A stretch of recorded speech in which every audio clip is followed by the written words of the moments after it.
Assalamualaikum warahmatullahi wabarakatuh. Apa kabar anak-anak ibu semua? Mudah-mudahan kita masih diberikan kesehatan sampai pada hari ini. Nah, untuk hari ini kita masih belajar tentang teks deskripsi untuk kelas 7. Jadi kita akan mempelajari lanjutan dari materi yang minggu lalu. Nah, jadi kalau di minggu lalu materi kita adalah mengenai pengertian dari teks deskripsi serta ciri-cirinya. Untuk hari ini kita akan membahas tentang yang pertama struktur dari teks deskripsi dan yang kedua adalah kaidah kebahasaan dari teks deskripsi. Jadi Ibu harap anak-anak sekalian dapat melihat video sampai akhir agar materi yang Ibu berikan hari ini dapat dipahami semua. Nah, baiklah sekarang mari sama-sama kita saksikan materi hari ini. Nilai kalian juga semakin tinggi ya. Nah, kompetensi dasar dan tujuan pembelajaran hari ini, yang pertama, KD 3.2 menelaah struktur dan ciri bahasa teks deskripsi. Tujuan pembelajarannya adalah melalui pembelajaran daring, siswa mampu menelaah struktur dan ciri bahasa teks deskripsi dengan tepat. Selanjutnya, KD 4.2 yaitu menyajikan data, gagasan, kesan dalam bentuk teks deskripsi tentang objek secara tertulis dan lisan dengan memerhatikan struktur kebahasaan baik secara lisan dan tulisan. Adapun tujuan pembelajarannya, melalui pembelajaran daring, siswa mampu menyajikan data, gagasan, kesan dalam bentuk teks deskripsi tentang objek secara tulis dan lisan dengan memperhatikan struktur kebahasaan baik secara lisan dan tulisan. Struktur teks deskripsi. Setiap karangan atau setiap teks tentunya mempunyai struktur atau susunan. Struktur teks deskripsi yang pertama adalah identifikasi atau gambaran umum. Nah, di bagian identifikasi berisi nama objek yang dideskripsikan, lokasi sejarah lahirnya, makna nama, pernyataan umum tentang objek. Jadi intinya di identifikasi ini adalah gambaran umum tentang objek yang akan dideskripsikan. Yang kedua adalah deskripsi bagian.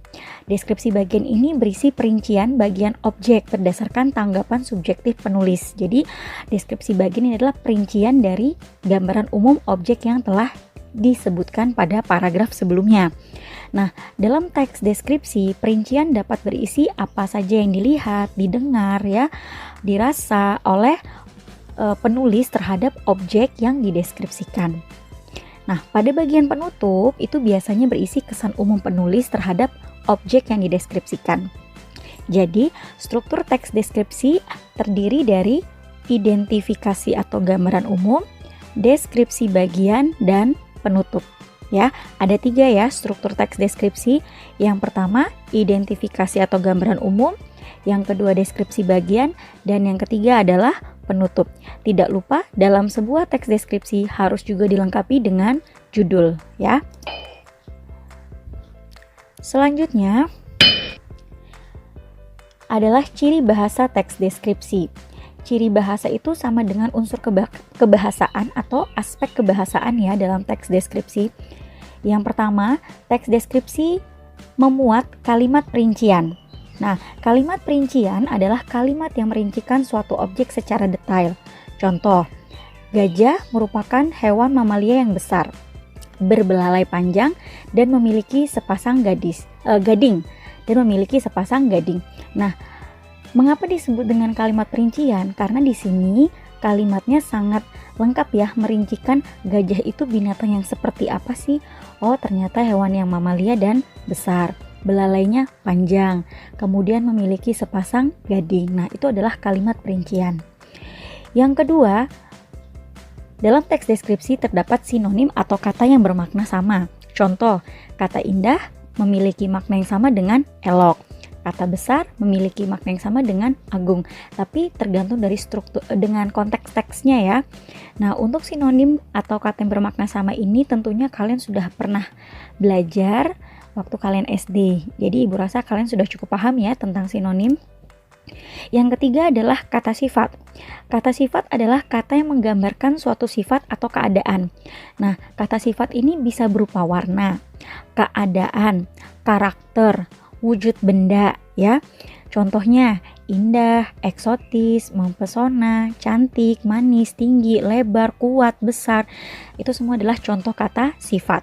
Ya, jadi semua warna, semua keadaan, semua bentuk, semua wujud itu adalah kata sifat.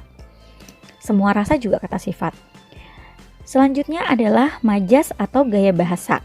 Nah, majas atau gaya bahasa merupakan bahasa yang digunakan untuk memperoleh efek-efek tertentu untuk menyampaikan pikiran atau perasaan. Contoh, alisnya bagaikan semut beriring, wajahnya bagaikan bulan purnama. Nah, maksudnya wajahnya bagaikan bulan purnama ini mungkin saja penulis ingin menggambarkan wajah seseorang itu cantik. Nah, cantiknya itu bagaikan apa? Oh, bulan purnama. Seperti itu ya. Jadi kata-kata yang memiliki efek-efek tertentu untuk menyampaikan sesuatu. Yang kelima yaitu kata kerja ya. Kata kerja adalah kata yang menunjukkan aksi, perbuatan atau kegiatan. Contohnya makan, memiliki, berlibur. Jadi kalau dalam struktur kalimat, kata kerja itu adalah predikat. Misalnya, kakak bermain sepeda, maka kata kerjanya atau kegiatannya adalah bermain. Seperti itu ya. Nah, sekarang mari berlatih menelaah struktur teks deskripsi. Nah, anak-anak silakan kalian lihat teks deskripsi ini ya, terdiri dari 3 paragraf. Teks ini berjudul Ayah Panutanku. Perhatikan pada penulisan judul, ini menggunakan huruf kapital di awal kata ya. Tadi kita sudah belajar bahwa struktur teks deskripsi terdiri dari 3 bagian, yaitu identifikasi atau gambaran umum, deskripsi bagian, dan penutup. Nah, tidak lupa di bagian awalnya adalah judul. Kita lihat di paragraf pertama, strukturnya adalah identifikasi atau gambaran umum objek. Kita lihat di paragraf pertama, kalian bisa baca.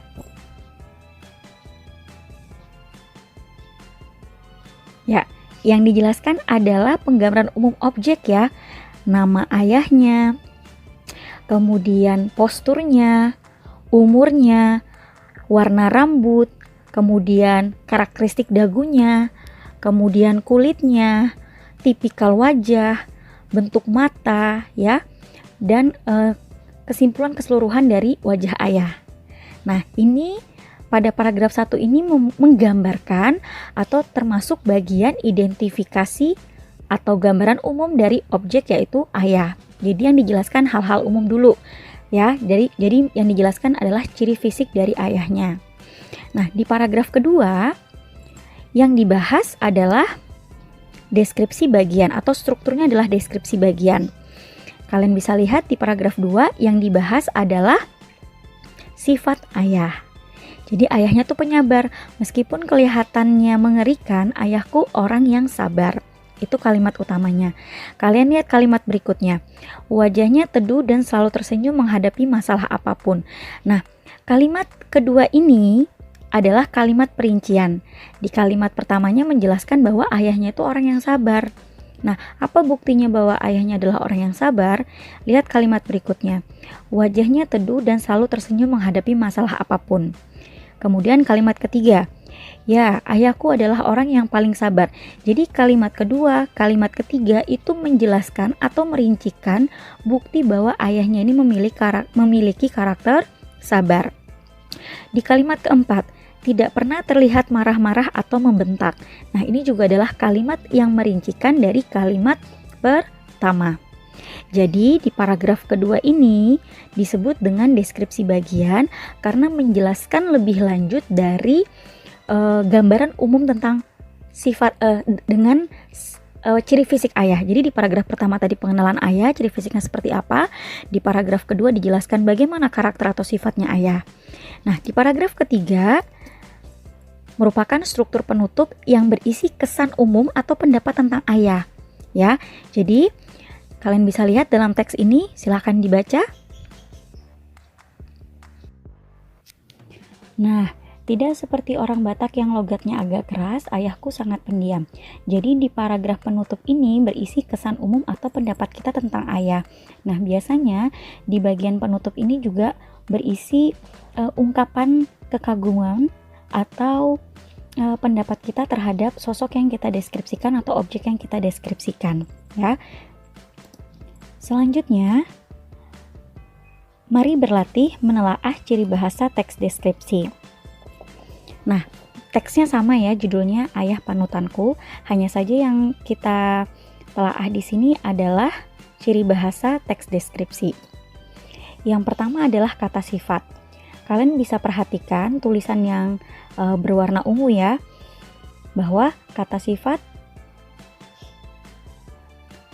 di sini contohnya ada putih, sedang, kuat, mancung, agak besar, kemudian sabar, paling sabar, agak keras, sangat pendiam. Jadi yang berupa keadaan atau wujud fisik ya kalau dalam teks ini ya. Jadi termasuk ukuran juga, kuat, sedang, nah itu juga termasuk kata sifat. Mancung, agak besar itu juga kata sifat. Kemudian perhatikan tulisan yang berwarna merah. Nah, tulisan yang berwarna merah itu adalah kalimat perincian. Seperti yang Bu Rika jelaskan tadi bahwa di paragraf kedua ini banyak sekali terdapat kalimat perincian. Kalimat utamanya adalah meskipun kelihatannya mengerikan, ayahku orang yang sabar. Nah, kalimat perincian atau pembuktiannya adalah wajahnya teduh ya, selalu sabar, selalu tersenyum, kemudian orang yang paling sabar, kemudian tidak pernah marah-marah, membentak, dan seterusnya. Itu adalah kalimat perincian dari kalimat utama yang menunjukkan bahwa ayahku orang yang sabar. Jadi bahasa yang berikutnya adalah kata kerja. Nah, kata kerja tadi kan kata-kata yang berupa tindakan, aktivitas, atau kegiatan. Kalian bisa perhatikan tulisan yang berwarna biru. Contohnya ada kata marah-marah, membentak, melihat, menunjukkan, menggeleng, membujuk, berkata, menggurui, memberi. Jadi dia berupa kegiatan atau aktivitas. Dan yang terakhir adalah majas atau gaya bahasa. Kalian bisa lihat tulisan yang berwarna hijau ya. Contoh, beliau yang irit kata lebih suka memberi contoh langsung kepada anaknya tanpa perlu menggurui. Di sini ada majas pada kata irit kata. Irit kata tersebut maksudnya adalah tidak banyak berbicara atau hanya berbicara yang penting saja. Nah, di sini menggunakan gaya bahasa ya atau majas. Kalimatnya diganti bukan tidak banyak berbicara tapi irit kata. Kemudian ada majas yang berikutnya yaitu bagai air yang mengalir tenang tetapi sangat dalam. Nah, ini juga majas yang artinya walaupun ayahnya terlihat tenang ya, tetapi memiliki sifat yang dapat memberikan teladan ya. Baik anak-anak Ibu, tadi kita sudah melihat ya materi untuk hari ini. Nah, selanjutnya Ibu akan memberikan tugas. Untuk tugas hari ini berdasarkan dari teks yang ada di layar. Anak-anak silahkan dilihat teks tersebut yang berjudul Si Bagas Kelinciku. Jadi nanti kamu baca teks ini bagus-bagus karena dari dalam teks ini nanti akan ada jawaban dari pertanyaan yang akan Ibu tanyakan. Nah, setelah gambar teks ini nanti Ibu akan menyertakan 3 soal di layar ya. Jadi diperhatikan teksnya, kamu bisa cari jawabannya itu di dalam teks ini. Oke, kita sekarang akan masuk ke soalnya. Jadi tugasnya ada 3 ya nak. Yang pertama itu tentukan struktur dari teks tersebut. Nah, struktur untuk mengerjakannya ini kalian tidak usah menulis kembali paragrafnya. Hanya kalian tentukan saja. Contoh, paragraf 1 itu termasuk apa? Struktur yang mana? Paragraf kedua itu termasuk apa? Apakah identifikasi atau penjelasan umum? Jadi kalian tentukan saja. Paragraf 1 adalah ini, paragraf 2 adalah ini, paragraf ketiga adalah ini, gitu ya. Jadi nggak usah ditulis semua teksnya. Itu untuk soal nomor 1. Nah, untuk soal nomor 2 dan nomor 3, kalian bisa cari kalimatnya di dalam teks. Mana yang merupakan kalimat perinci dan mana juga yang termasuk kata sifat dan kata kerja.